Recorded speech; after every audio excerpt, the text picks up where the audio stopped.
আমার অনেক রকম সমস্যা, ইউরিক অ্যাসিড, সুগার, আর্থ্রাইটিস, নার্ভে স্পন্ডিলাইটিস, হ্যাঁ, তারপরে এই বাথরুম মানে টয়লেটে গেলে জ্বালা যন্ত্রণা, সারা গা জ্বালা দেয়, পেট জ্বালা দেয়।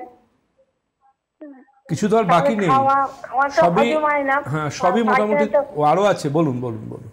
হ্যাঁ, পায়খানাটা ভালো হয় না, হজম হয় না, মানে খাওয়াটা এত জ্বালা দেয় যে জ্বালার চোটে ঘুম ভেঙে যায়। হ্যাঁ, মোটামুটি যত রকম মেডিকেল সায়েন্সে অসুখ আছে তার মোটামুটি 50% আপনি কমপ্লিট করে ফেলেছেন অসুখ বিসুখের দিক থেকে। আপনার বয়স কত? আমার 65। 65 বছর বয়সে মোটামুটি সব অসুখ বিসুখই কমপ্লিট হয়ে গেছে আপনার 50%। তো আপনার এই অসুখ বিসুখগুলোর প্রত্যেকটার কারণ এবং তার সাথে প্রয়োজনীয় কিছু পরীক্ষা নিরীক্ষার প্রয়োজন আছে, এবং এগুলোর জন্য আপনি নিশ্চয়ই অলরেডি টেস্ট বা আনুষঙ্গিক চিকিৎসা করিয়েওছেন। সেই রিপোর্টগুলো আপনি আমাকে পাঠান।